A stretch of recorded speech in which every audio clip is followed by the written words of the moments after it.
Good morning everyone. Welcome to Nahar global school. Students, आज हम अपनी पाठ्य पुस्तक शिखर कक्षा 4 पाठ 3 अभ्यास का महत्व का अध्ययन करेंगे।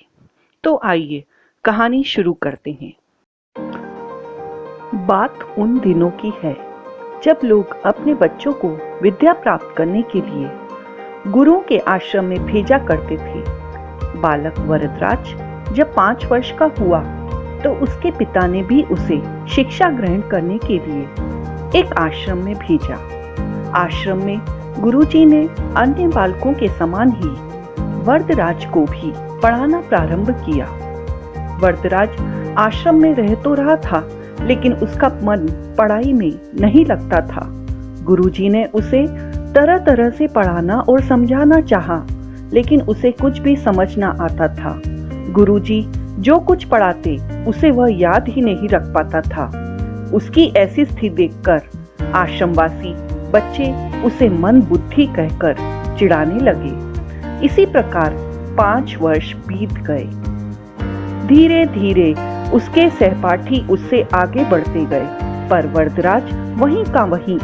वह कुछ भी विशेष न सीख सका था। उसके साथ जो पढ़ने आए थे वे तो आगे बढ़ ही गए, जो बाद में आए वे भी उसे पीछे छोड़ आगे निकल गए। एक दिन गुरुजी भी हार मान गए। निराश होकर उन्होंने वरदराज से कहा, बेटा वरदराज, मैं समझता हूँ कि पढ़ना लिखना तुम्हारे वश की बात नहीं है। जितना प्रयत्न मुझे करना था उतना मैंने किया, पर मुझे लगता है कि विद्या धन तुम्हारे भाग्य में नहीं है। इससे अच्छा तो यही है कि तुम अपने घर जाओ और वहां का कामकाज देखो। वरदराज असमंजस में पड़ गया।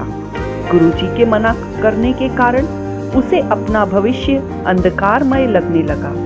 उसे यह भी चिंता सताने लगी कि घर लौटने पर उसके पिताजी क्या सोचेंगे। गांव के लोग भी उसे मूर्ख, महामूर्ख कहकर दुत्कारेंगे। वरदराज करता भी तो क्या। उसने अपना सामान समेटा, गुरुजी के चरण छुए और वह भारी मन से विदा हुआ।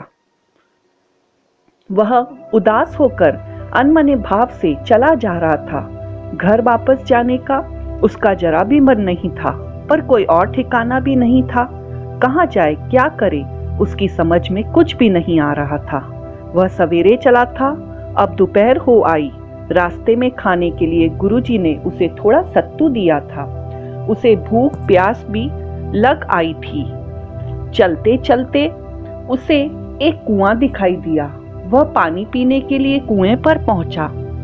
वहां उसने देखा कि पानी खींचने की रस्सी की रगड़ से कुएं की जगत पर निशान पड़ गए हैं और मिट्टी के घड़ों को रखने से जमीन पर गड्ढे पड़ गए हैं। यह दृश्य वरदराज के मस्तिष्क में बिजली की तरह कौन गया।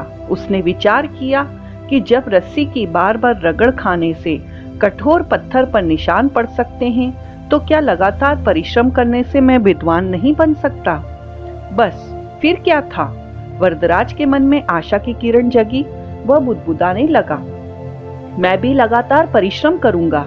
अपने पाठों को मन लगाकर बार बार पढ़ूंगा और उन्हें याद करूंगा। फिर देखता हूं कि मुझे विद्या कैसे नहीं आती। वरदराज ने कुएं पर हाथ मुंह धोया और गहरी सांस लेकर आगे की ओर बढ़ा। अब वह सभी प्रकार की चिंताओं से मुक्त था। इतना कि उसे भूख प्यास की चिंता भी नहीं रही थी। वह तेज कदमों से चला जा रहा था। अब वह दूसरी ही तरह का वरदराज लग रहा था। वह घर की ओर नहीं बल्कि आश्रम की ओर लौट रहा था। सूर्यास्त होने को था। गुरुजी आश्रम की वाटिका में टहल रहे थे। तभी उन्होंने वरदराज को आते हुए देखा।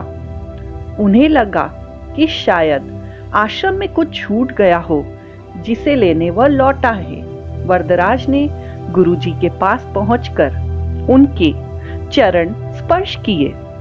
गुरुजी ने प्यार से पूछा, क्या बात है बेटा, क्या तुम्हारा कुछ सामान छूट गया है जिसे लेने तुम्हें लौटना पड़ा?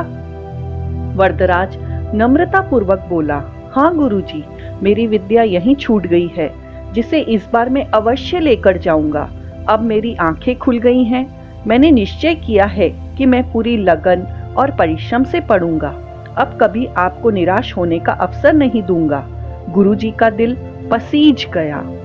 उन्होंने वरदराज को गौर से देखा।